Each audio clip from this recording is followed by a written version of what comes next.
Hello friends, good evening. I am Dr. Kaustubh and I welcome you to UPSC Guides Prelims PYQ discussion series. In this series, I'll be discussing the PYQs of geography to identify the key concepts, the patterns, and whatever the concepts are, along with the takeaways for solving prelims PYQs. This will help you refine your strategy and improve your accuracy in this most important qualifying examination. Today we are going to discuss the questions on vegetation. So let us see the first question. Which of the following is our unique characteristic or characteristics of equatorial forests? Now you are aware that equatorial forests grow in and around equator, and this is the region where there is very high temperature and very high precipitation. So presence of tall closely set trees with crowns forming a continuous canopy. Yes, if you look at pictures of Amazon or Congo rainforest, you will see a continuous canopy. Tall trees which have a continuous green dense canopy. Coexistence of a large number of species. This is also true. This is because the biodiversity in equatorial forests is very high. Mostly these are reptiles, insects, right? Apart from them, a few animals which are large in size, but mostly large sized mammals or animals are relatively less in number in this forest. So it's more because the forest is very dense. So insects, reptiles and other species are in high number. Presence of numerous varieties of epiphytes. This is also true. Select the correct answer using the codes below. 1, 2 and 3. All three statements are correct regarding equatorial forests. So let us look at the explanation. Equatorial forests are tropical rainforest. Presence of tall closely set trees, continuous canopy, tall trees, dense foliage, large number of species, thousands of plant and animal species coexist, and epiphytes, these are the plants that grow on other plants for support. Epiphytes. So they do not extract nutrients from them like orchids, mosses, ferns. These are very prominently seen in this equatorial forest. They cling to these tall trees, their branches, and rise up, right? And this is because of high humidity and rainfall that is present. So the correct answer is D, 1, 2 and 3. All three statements are correct regarding equatorial rainforest. Which of the following leaf modifications occurs in desert areas to inhibit water loss? Now these are the questions, friends, which are very basic questions in science that all of us have studied when we were back in school, right? So hard and waxy leaves, tiny leaves or no leaves, thorns instead of leaves. Now answer is D, 1, 2 and 3. All three are correct statements again. These are leaf modifications to inhibit water loss. Now think about it. Hard and waxy leaves. So if the leaf is very hard and waxy, it doesn't lose moisture easily. Tiny leaves or no leaves. Take the example of babool tree. Very small leaves they have. Or thorns instead of leaves. This is also seen in desert vegetation or semi-arid vegetation, where there are the trees have very small leaves or thorn structures rather than leaves. So all these modifications are to ensure that water loss is minimized. Plants in desert areas reduce water loss. Hard and waxy leaves. Many desert plants have thick waxy cuticles which reduce water loss. Tiny leaves minimize transpiration through the stomata, and thorns again reduce surface area. Example is cactus, or even you take example of semi-arid trees like babool or bear tree, which has very small thorns, right? So all three adaptations help in reducing water loss. Before looking at the next question, I would like to remind you to enroll today. The batch is called PARIKSHA. If you are preparing for UPSC 2025, this is the batch for you, where very structured content is presented in a very organized manner, where the question quality is like UPSC, right? This gives you a very good practice to increase your accuracy level while attempting UPSC Prelims 2025.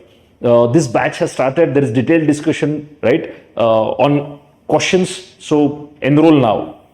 Next, if you travel through the Himalayas, you are likely to see which of the following plants naturally growing there. Now this is about vegetation. These questions can be attempted even if you are looking at your NCERT, studying your NCERT as well, right? So in the Himalayas, you find oak, rhododendron, sandalwood. The only exception here is sandalwood. Third one, because sandalwood, Current affairs is like this. You should be picking up information from all sources possible. Sandalwood is majorly present in, the southern Indian forests, right? Or it is also grown in this peninsular plateau. So sandalwood is not the prominent species that you find in the Himalayas. Himalayas are known for this oak and rhododendrons, right?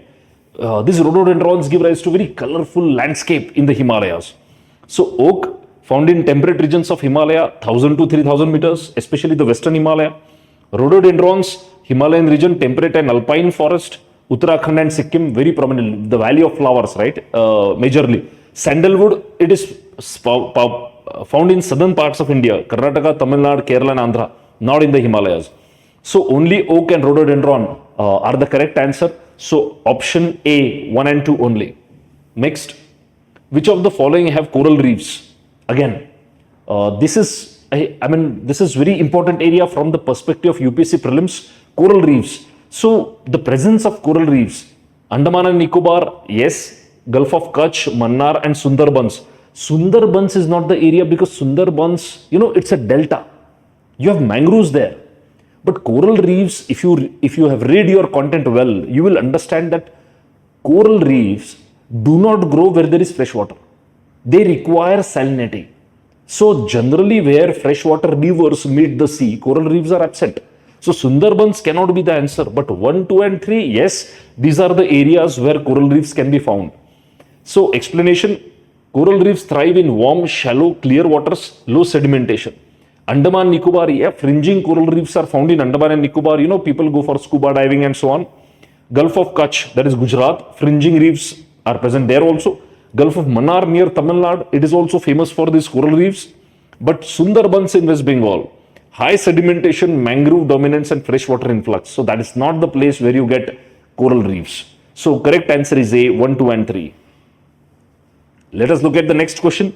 Which one of the following regions of India has a combination of mangrove, evergreen and deciduous forest? There is mangrove also, there is evergreen also, and there is deciduous forest also. North coastal Andhra Pradesh, southwest Bengal, southern Saurashtra, Andaman and Nicobar Islands. Ideally, if you see the three types, evergreen forest. So this is the area which must be receiving very heavy precipitation. So tropical climate and heavy precipitation. Deciduous forest also and mangrove forest also. So there is coast, right? There has to be coastal region. So if you see Andaman and Nicobar Island, it combines all three things. You will find all three things in Andaman and Nicobar Islands. So answer is D, Andaman and Nicobar. Mangrove forest, coastal and estuarine areas, evergreen trees in the interior region and tropical deciduous, seasonal variations of rainfall. Other options, north coastal Andhra Pradesh, it lacks evergreen. Southwest Bengal, mangroves are there, and Saurashtra again, it is dry deciduous. That is why correct answer is D, Andaman and Nicobar Islands. Consider the following states again: Arunachal Pradesh, Himachal Pradesh and Mizoram. In which of the above states do tropical wet evergreen forests occur? Tropical wet evergreen forests occur. Now correct answer is 1 and 3 only, not Himachal Pradesh, because Himachal is temperate. You get those tall deodar trees which are the temperate type of vegetation. Arunachal Pradesh and Mizoram, these are northeastern states where there is heavy precipitation, hot and wet type of climate, and Arunachal has the cold climate also, but the southern fringe of Arunachal, there you have this tropical wet evergreen forest, and then Mizoram also. So 1 and 3 is the answer. Tropical wet evergreen, high rainfall, warm temperature and high humidity. Arunachal Pradesh, lower altitude areas of Arunachal Pradesh, right, where there is heavy precipitation. Himachal is temperate, primarily has temperate forest, conifers, alpines and deciduous. Mizoram has tropical wet evergreen, especially the Lushai hills. Now, answer is only Arunachal and Mizoram, right? In India, in which of one of the following types of forest is teak a dominant tree species? Now, teak is important. Why? For construction purpose. Teak is in heavy demand for construction industry. Now, this teak is one of the most preferred wood when it comes to furniture. This is majorly grown in deciduous area in India. So tropical moist deciduous, tropical rainforest, tropical thorn, and tropical forest with grassland. This B, C, and D are not correct. It is tropical moist deciduous type of forest. Because tropical rainforest, teak is a deciduous tree. It is not rainforest tree. Tropical thorn scrubland, and you know what? There is a simple rule that the trees which are from heavy rainforest, they have wood which is very heavy, right? So that's not preferred for furnitures. Next, tropical thorn scrub forest. Again, here teak is not found. And temperate forest, no, teak is not a temperate plant. It is or tree. It is in peninsular India, central Indian forest. It's majorly a deciduous variety, right? So answer is A. Tectona grandis, tropical moist deciduous forest, 100 to 200 centimeters. Generally, there is a dry season. There are other trees like sal, mahua, and sandalwood. Rainforest, evergreen trees, thorn forest, arid regions, and then grasslands, higher altitudes. So answer is A, tropical moist deciduous forest. Let us look at the next question. In reference to red sanders, sometimes seen in the news. In the news as well as in the movies, Pushpa is majorly the theme is smuggling of red sanders, or as it is known, right? It is in the Sheshachalam, the redwood, right? It is a tree species found in part of South India, which is correct. It is one of the most important trees in the tropical rainforest area of South India. No, again, it's not tropical rainforest, right? It is not found in tropical rainforest. So the statements, it's only one, right? One only is the correct answer. It is not tropical rainforest. It is again this red sanders, Sheshachalam. This is also, kind of deciduous type of variety. So red sanders, Pterocarpus santalinus, is a tree species found in South India, Eastern Ghats, Tamil Nadu, Karnataka. It's not a dominant tree of tropical rainforest. It is dry deciduous, right? Why 2 is correct? Dense evergreen vegetation it is present in tropical rainforest, which is not the category to which red sanders belong. It is valued for its red colored wood, right? Answer is A, 1 only. Next, the question is on savanna. Savanna is tropical grasslands, tall grasses, right? And biodiversity, rich, it is game country, big game country. The videos that you see on National Geographic and Animal Planet are shot in savanna type of climate. The vegetation of savanna consists of grassland with scattered trees, small trees, but extensive areas have no trees. It is true, this is to conserve the moisture. 9 months is totally a dry season.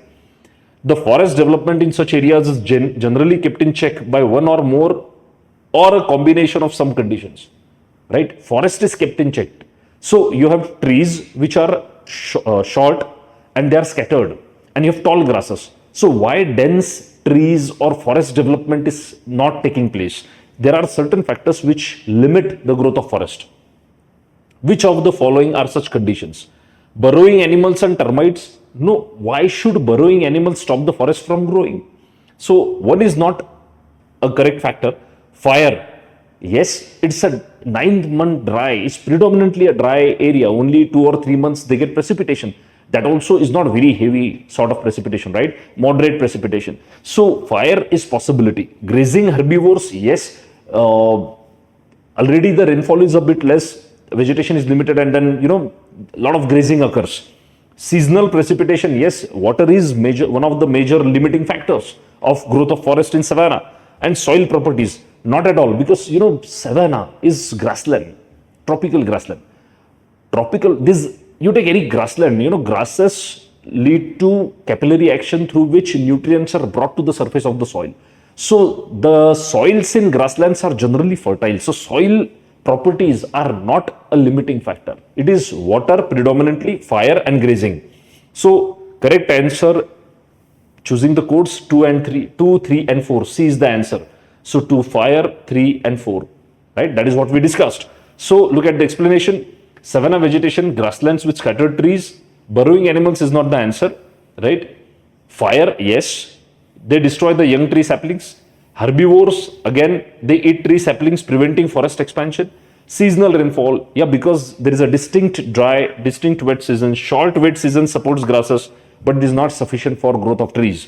Soil properties, no, savannas exist on different soil types, some of which can support forests. right? So savannas can support forest if moisture is made available. So key factors that restrict the development are fire, grazing animals, and dry season or seasonal precipitation. Correct answer is C, 2, 3, and 4. Now consider the following statements. Moringa, drumstick tree, is a leguminous evergreen tree. Tamarind tree is endemic to South Asia. In India, most of the tamarind is collected as minor forest produce. India exports tamarind and seeds of moringa. Seeds of moringa and tamarind can be used in production of biofuels. Right? Current affairs plus technical information. Answer is B, 3, 4, and 5. So most of the tamarind is collected as minor forest produce. Exports tamarind and seeds of moringa, and this fifth one, seeds of moringa and tamarind can be used in biofuel production. This is also correct. So explanation, moringa is a leguminous evergreen tree. This is wrong. Moringa is not a leguminous tree. It belongs to Moringaceae family. Tamarind tree is endemic. No, tamarind is native to tropical Africa, later spread to South Asia. In India, most of the tamarind is collected as minor forest produce, which is true, right? India exports tamarind and seeds of moringa, yes, for food, medicine, industrial applications. And then seeds of moringa, yeah, this is, they contain certain amount of oil which can be used in the production of biofuels.